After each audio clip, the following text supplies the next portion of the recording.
Today on an all-new Dr. Phil. She lives with her adult sons. I walk her to the door, it reeks. So you don't want them smoking dope, but they do it at home. She'll smoke with us. Yes, I have. Then you come up the next day acting like you've never done nothing wrong. But who's the bully? You've bitten JT. But let me tell you why. Wait a minute, okay, so you're gonna now justify it. What are you two doing living with your mother? This is sick. This is a sick codependence that you need to sever. Today's gonna be a changing day in your life. You've never had anybody working harder to bring you to the threshold of change than right now.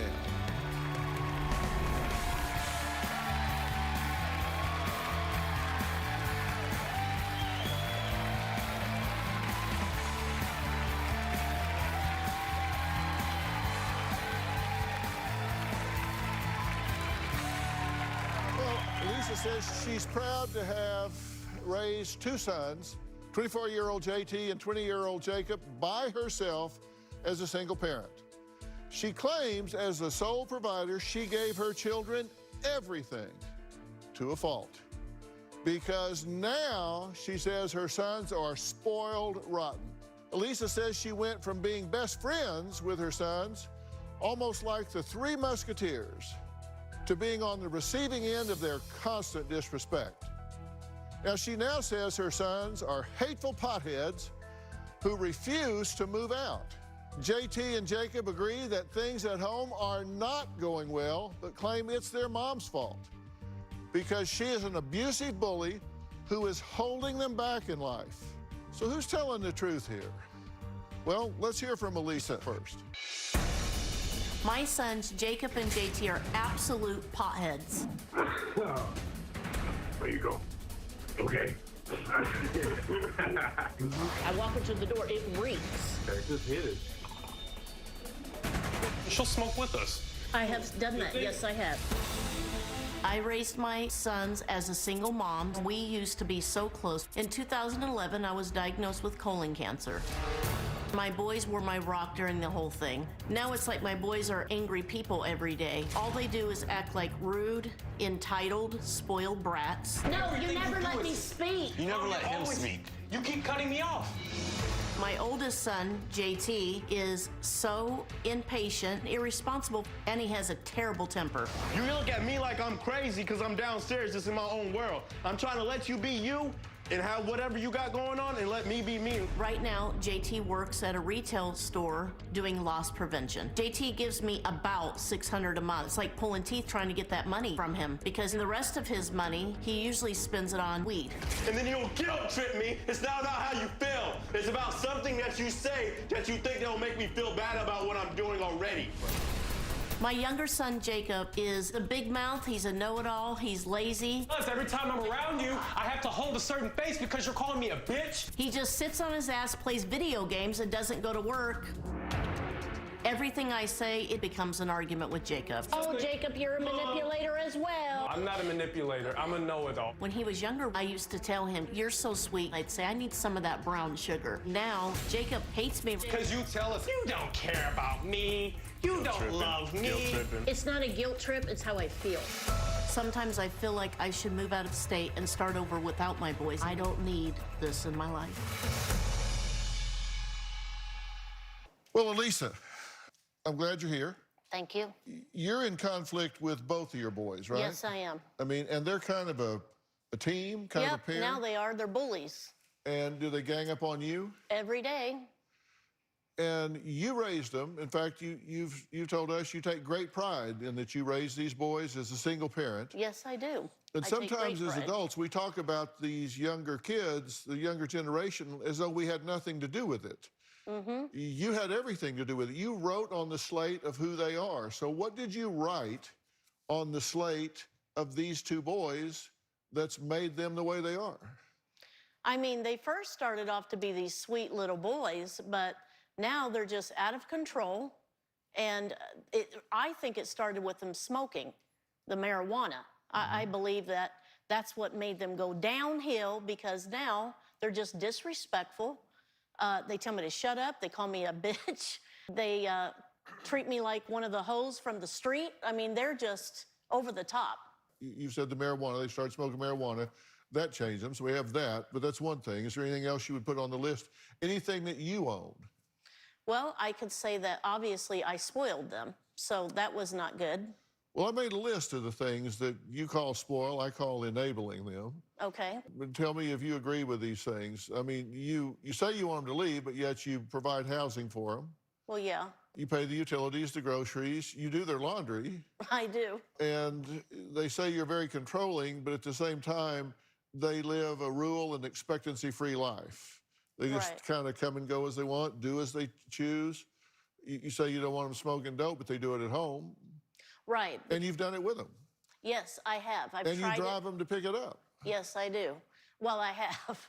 So I have tried it with them because I was trying to connect because I felt like we were disconnecting. Yeah, how'd that work for you? That didn't work at all. I mean, but I only did it like 3 times, but I'm not trying to justify. I know it's wrong. Well, oh, actually, you are. They're very big bullies. They make me feel so much pressure. They are always on me, on me, on me. Everything I do is wrong. I obviously did not know how to discipline them So you do when have they were some younger. ownership in this. Yes, I do. Okay. Now, you used a lot of words to describe these young men that you took great pride in raising. Yes. And here are the ones that jumped out at me. This is JT. Dope fiend, horrible-tempered, impatient, disrespectful, irresponsible, looks like a freak when he's smoking, an addict. With regard to Jacob, dope fiend, big mouth, know-it-all, lazy, sits on his ass, irresponsible, disrespectful, arrogant, entitled little boy, liar, manipulator, and addict. So... Well, I mean, I don't know for a fact they're an addict. it just appears that way because when my oldest son... wait a minute. Let's not hang up on the last word I said. Okay. Look at the screen. This is how you describe the young men that you raised. Right, that I took pride in raising. Yeah, great job, Mom. Right. I mean, you're grading your own paper here. Right, which I'm so disappointed in myself. Yes, I am. I know I've messed up. That's why I'm here. Because I'm trying to get somebody that can help us reset, as you say, the reset button. I've watched your show for many years. Why'd you let him drop out of school? The youngest one, how could I stop him? You're his mother. You install expectancies. You install a pattern of life, a hierarchy within the family, and expectations of a young man to prepare him for the next level of life. I didn't know how to do that. I can tell you this. You the way decided to that- be their friend. Yes. And I already know. I've watched your show. You say you can never... I've heard you say something about you can't be your kid's friend. But for some reason, I was always trying to be their friend because when they were little, I used to share half custody. And Oh, so, you can be their friend, but that's not your primary job. I know. All right, coming up, Elisa's 20-year-old son, Jacob, and 24-year-old son, JT, they've been listening backstage. They say they're not the problem. Right, I'm... They say their mother is a bully Right. and sends mixed messages. Anyway, we'll talk to them after the break.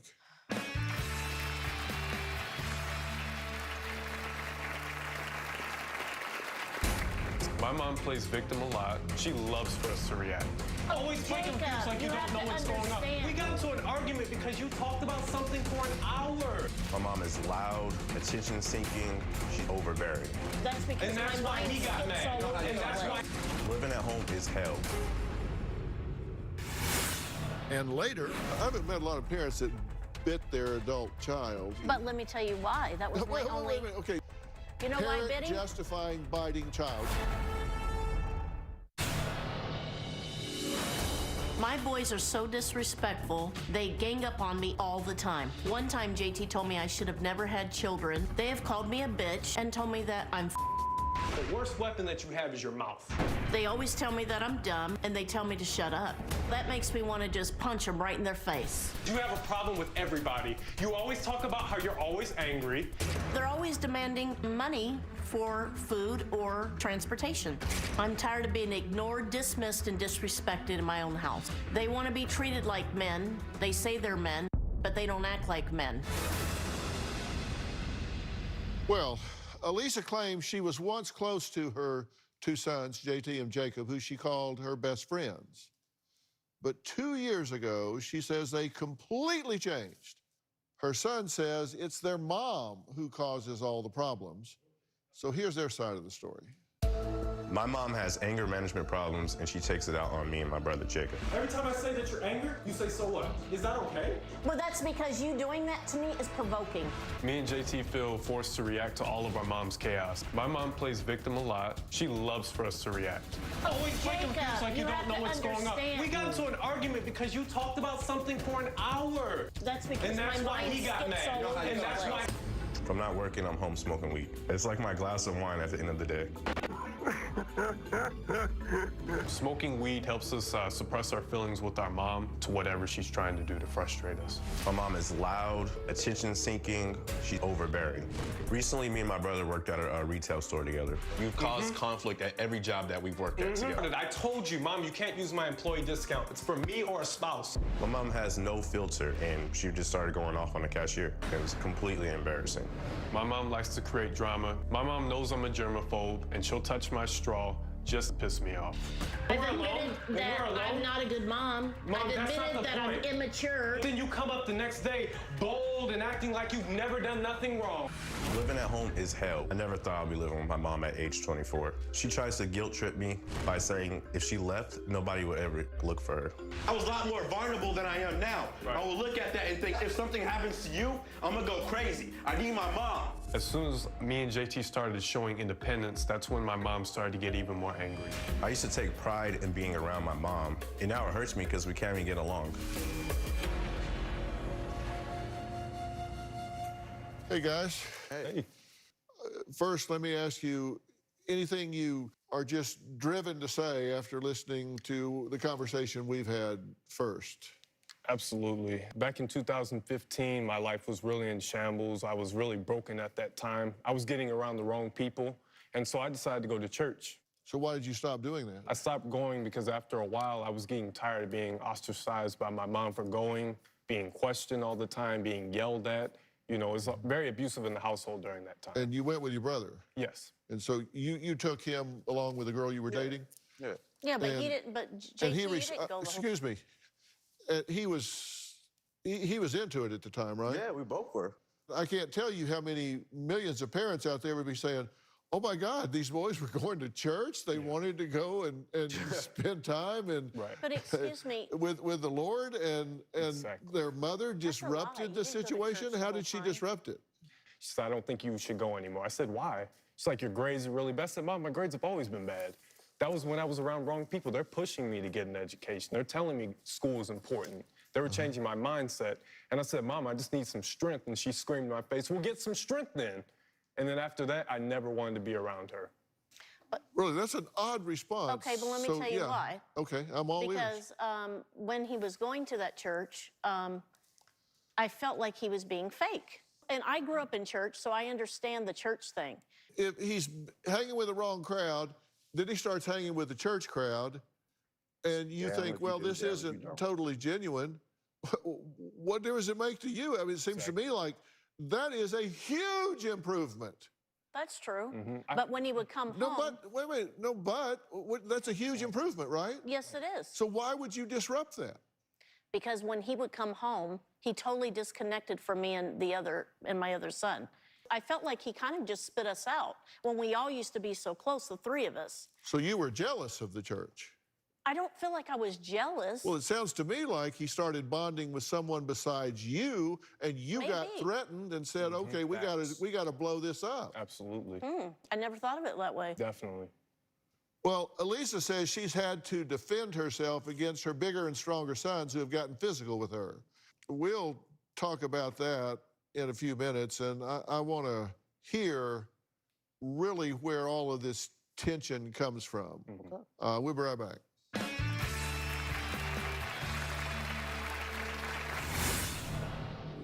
We're talking about the time when I got mad and I caught the girl in my No, house that's and I what you're jumped her. talking about. Since you want to interrupt this situation and be the center of attention again, then we'll just do that.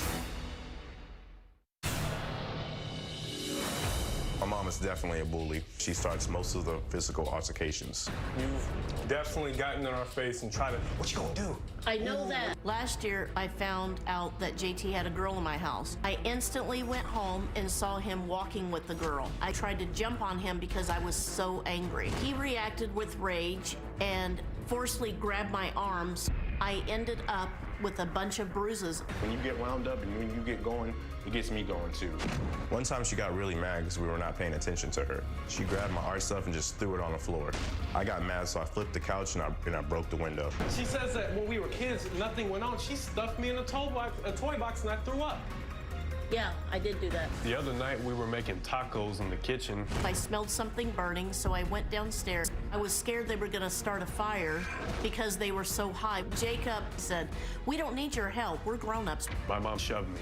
I got really upset and I grabbed her by the shoulder and she swung at me. My brother shoved my mom on the table and I had to break them up. I'm not a physical person, but my mom really brings that side out of me. All right, JT, let's talk about this relationship that you had. Was she threatened by that? Oh, yeah. Calling all the time, always wanted to. But I don't want women and girls in my house. We're talking about the relationship I had, not the person I brought over to the house. Okay, but I just meant in general. I Yeah, was well, I'm not talking around. to JT right now, so go ahead. We were never around the house when I was in a relationship. I was at her house.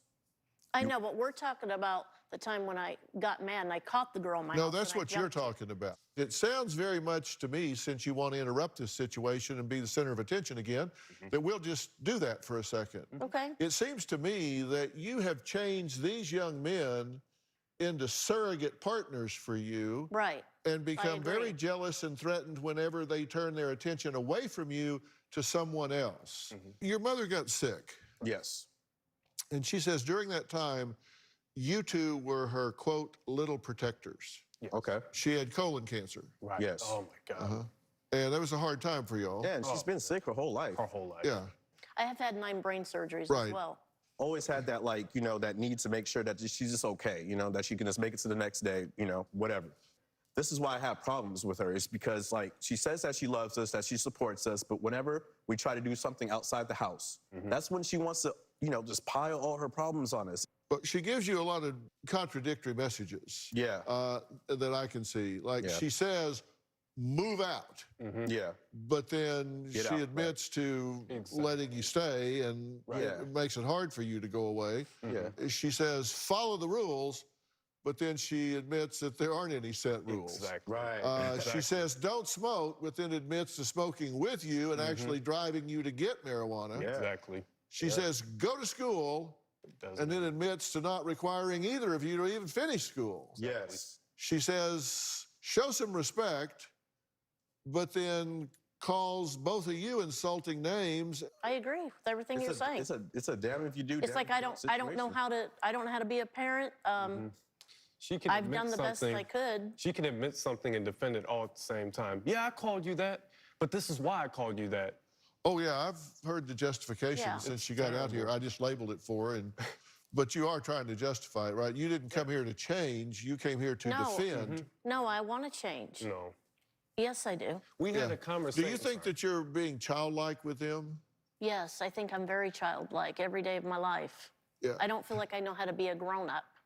I don't think I've ever known how to be a grown-up. Because I haven't met a lot of parents that bit their adult child. Right. You've Well, bitten JT. But let me tell you why. That was my Wait a only... minute. Okay, so you're going to now justify it. Yeah. Well, of I just want to course. label this. Okay, but I wanna tell you. You're justifying a parent. Let me be sure I got this under the right category. You know why, Parent Betty? justifying biting child. Okay, go but ahead. let me tell you why. He had my head like this.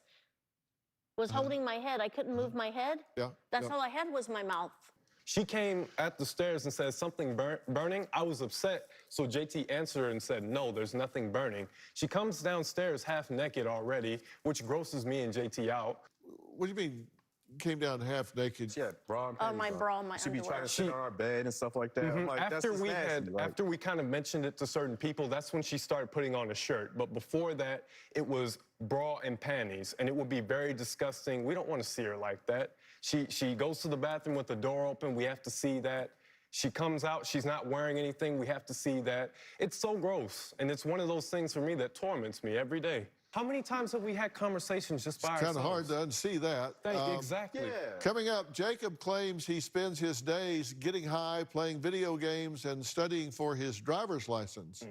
while JT, who has studied art, works at a retail store. So why are these two highly intelligent young men so completely unmotivated, dependent on their mother? What the hell is going on here? After the break.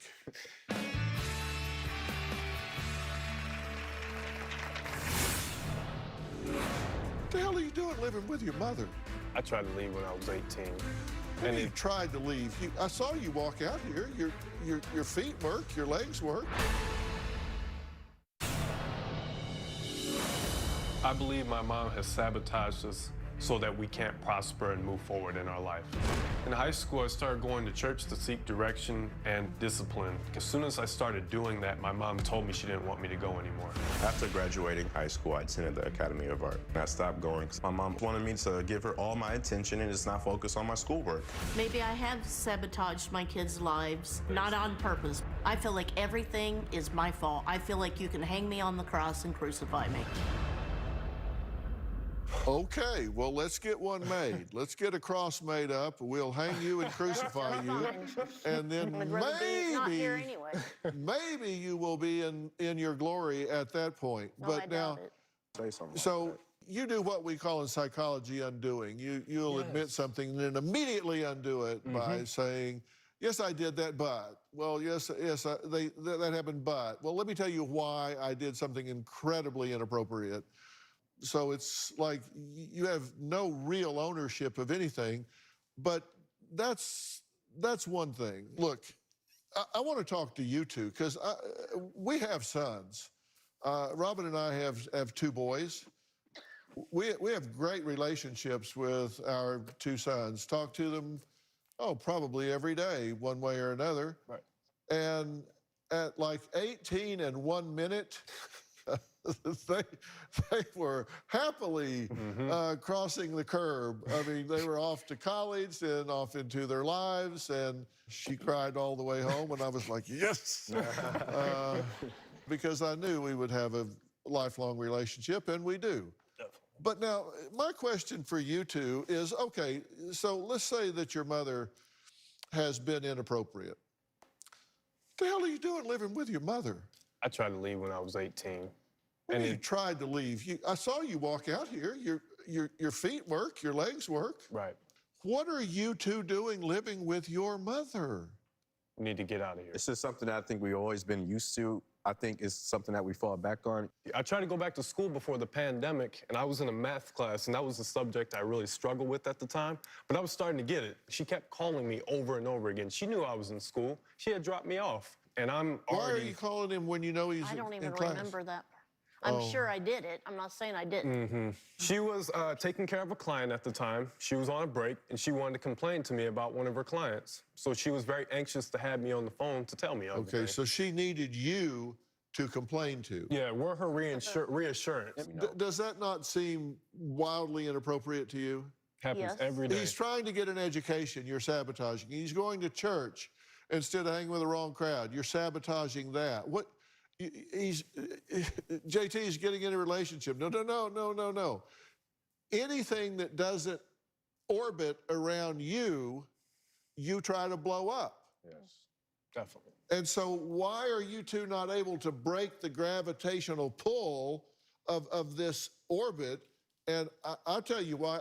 I think you got problems smoking all of this dope. Yeah, okay. And I don't think either one of you have done any research about what that does to your motivation, your problem solving, your clarity, your problem recognition, your initiation, your any of the things that we're talking about. JT and Jacob say their marijuana smoking is just an escape, but is it a much bigger deal than young people like to acknowledge? Yes. Well, we're going to talk about that next, and I think they're going to be, well, shall we say, enlightened.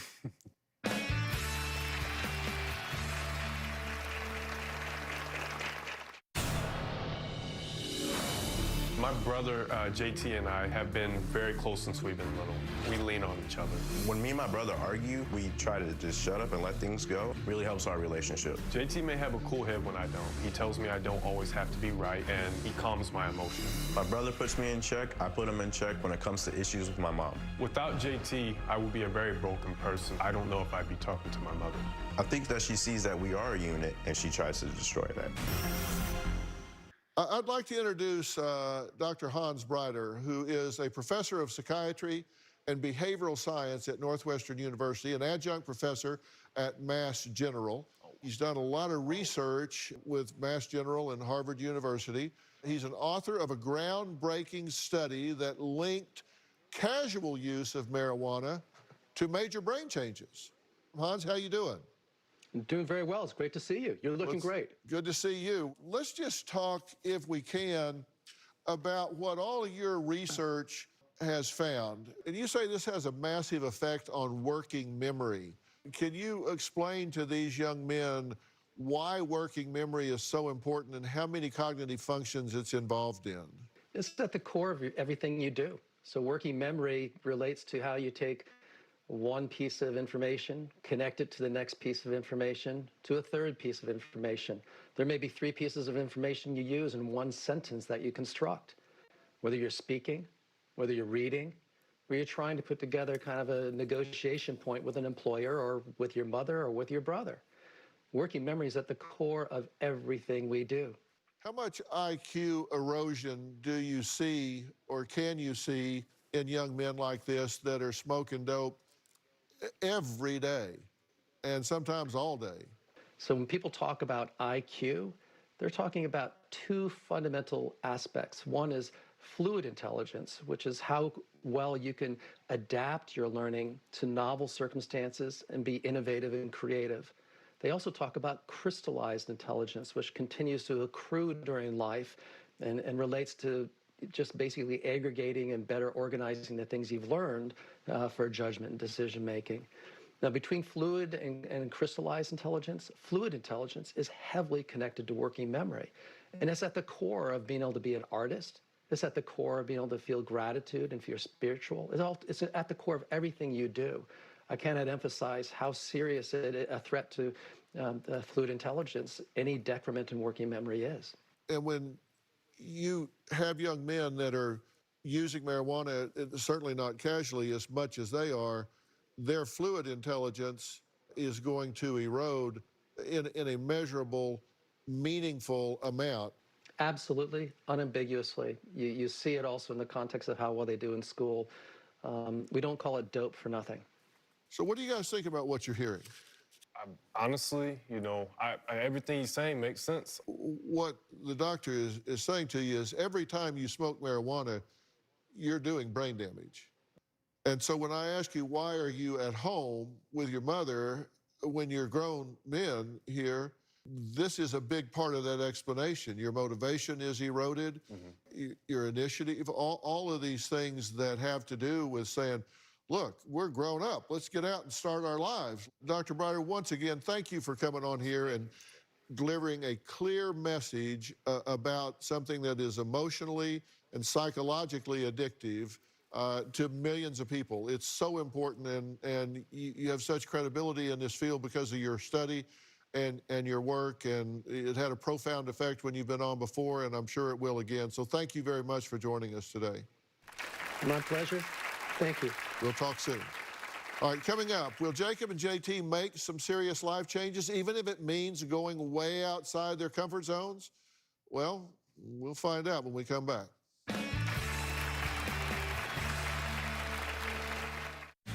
Hey, everyone, season 19 is underway. If you never made it to Hollywood to be a part of the studio audience, well, now it doesn't matter. If you're in Oklahoma, Georgia, Texas, New Jersey, or anywhere else in the world, now you can be a part of our virtual audience. All you need is a computer and an internet connection. Go to drphil.com and click on Be Part of the Audience for more information. That's right. Hope to see you soon.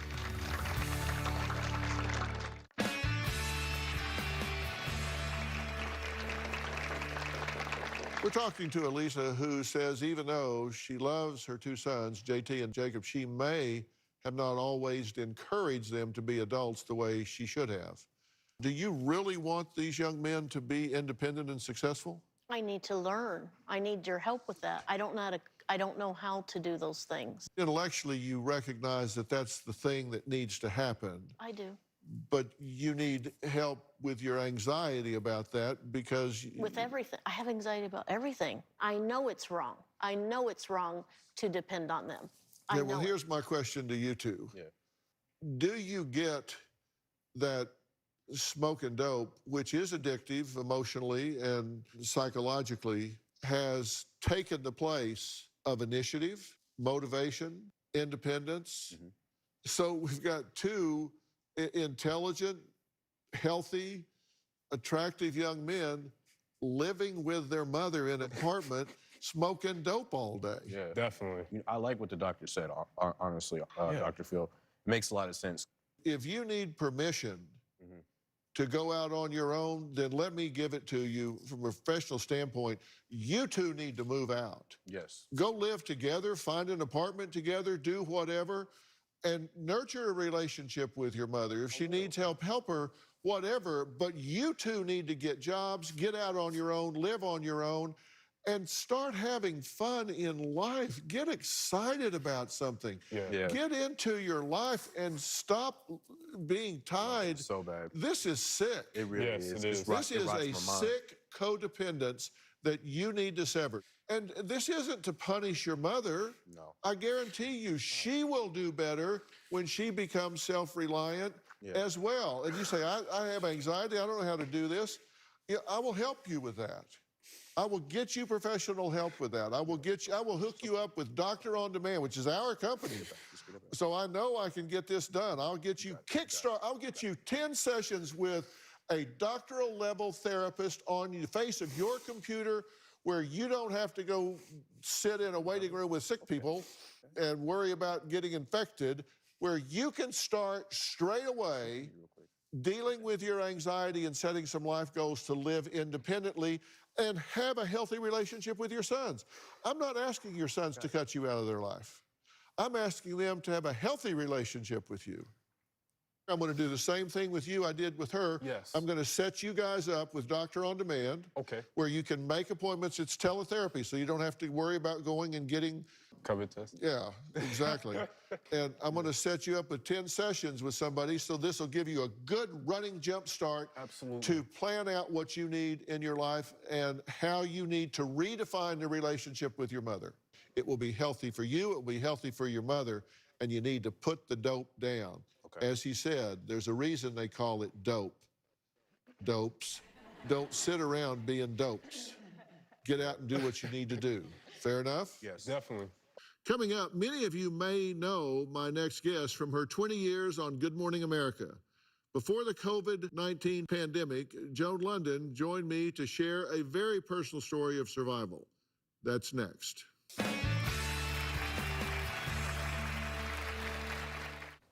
Now, my next guest is someone that many of us woke up to for 20 years on Good Morning America. She is the award-winning journalist and author, Joan London. Now, on GMA, Joan frequently shared her life and personal stories. Then, in 2014, she announced that she had breast cancer. And she shared that experience with the world as well. And now she's on a mission to help others. Here's an excerpt from Joan London, Cancer Chronicles. Breast cancer can happen to anyone. 2-3 days after I got the diagnosis. And here I was in this unique position where all of a sudden I was given an opportunity to learn as much as I could and to share it with others. This is what chemotherapy looks like. Well, I'm back from surgery, and this is the best graham cracker. All right, here I am. This is round 2 of my chemotherapy regimen. It's Monday morning, January 5th, and this is the first day of my radiation therapy. Every person that reaches out to me on social media and says, thanks, you took the scary out of it. I knew what to expect. Makes it all worthwhile. Oddly, a horrible cancer diagnosis set me on this mission, but it truly is my mission, and it's one that I'm enjoying, and quite honestly, I think it's the most important assignment that I've ever been given. Well, joining me is Joan London. Thank you so much for being here. It's my pleasure. Seriously. No one ever wants to hear the words, you have cancer. What was your initial reaction in that moment that you heard those words? So I didn't think it would be me. I thought, you know, that 1 in 8 women will hear those words. But boy, when you hear those words, it's like the air is sucked out of the room. And then all of a sudden they said to me, you have an aggressive, very virulent, fast-growing kind of breast cancer. And so you're going to have to go through, you know, months and months of aggressive chemotherapy. You have 7 children, Yes, I do. including 2 sets of twins. How did you handle telling your what a beautiful family, by the way. How did you tell your family? The older girls, they just literally dropped everything, rallied behind me, and along with my husband, they were there at every single appointment with me. I have twins who are now 14 and 16. At the time, they were, I don't know, 6 and 7, 7 and 8. Yeah. So we sat them down and said that I have something like a boo-boo inside of me. And then there was like silence. And then my son said, are you going to die? I mean, they're savvy enough at that point, you know, but Right. they got it, that the cancer word, that that they were scared of me dying. Yeah. Now, you not only chronicled your journey on video, but you also wrote a book, Had I Known, a memoir of survival. Why was it so important for you to share your cancer fight? My dad was a cancer surgeon, and I thought I'd be a doctor. So I always kind of felt maybe a little, I don't know, disappointed in myself that I hadn't, you know, followed in his footsteps. And all of a sudden I realized, you know, he was taken way before his time. And I thought, wow, this cancer diagnosis, if you like choose to be open about it, it's kind of like the baton was being passed to me and I can carry on my dad's legacy. As soon as I changed my focus from my cancer and my treatment to the fight against cancer and helping others, it changed everything. I could be able to learn things, share information, and help others. Is there an area of cancer treatment that you feel people should really be aware of? It is really, really important that anyone going through strong chemotherapy understand that they are at higher risk for infections. And you just really have to talk to your doctor about ways to lower your risk of getting an infection. And frankly, I encourage anyone living with cancer to educate themselves and feel empowered so you can be a proactive member of your healthcare team. And to help others in their cancer fight, you're part of an educational initiative now, so tell us about it. I'm really proud that I'm working with Amgen on athomewithjoan.com. On the site, you'll see my conversations with some really inspiring cancer patients that I've met who talk about what's helped them along their journeys. And you can also listen to my conversations with healthcare professionals about why it's important for patients to reduce that risk of infection. Look, if you know someone who is battling cancer, seriously, go to athomewithjoan.com. Not only are there interviews with amazing women, but you can also download a guide of questions to ask your doctor about your risk of infection and treatment options. Thank you so much for being here and talking about this.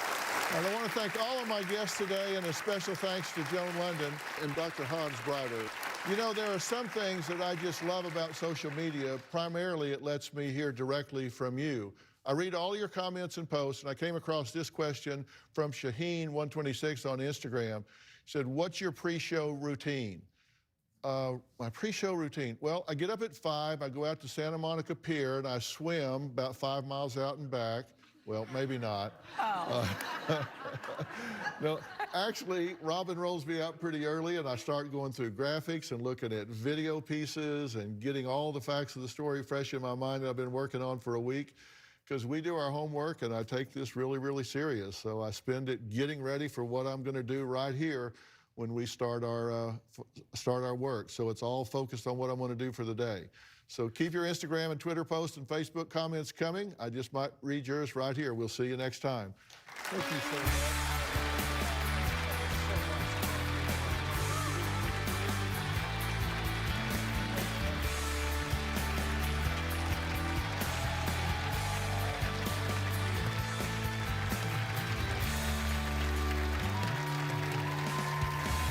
Bounce, bounce, all the girlies bounce.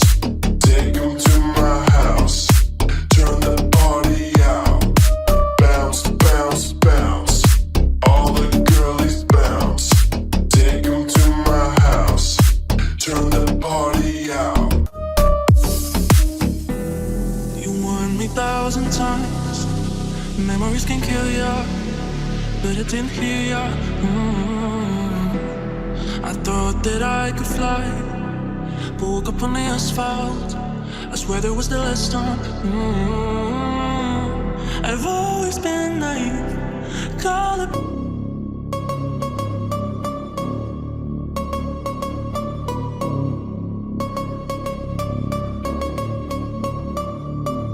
Ooh, you know we gon' get it.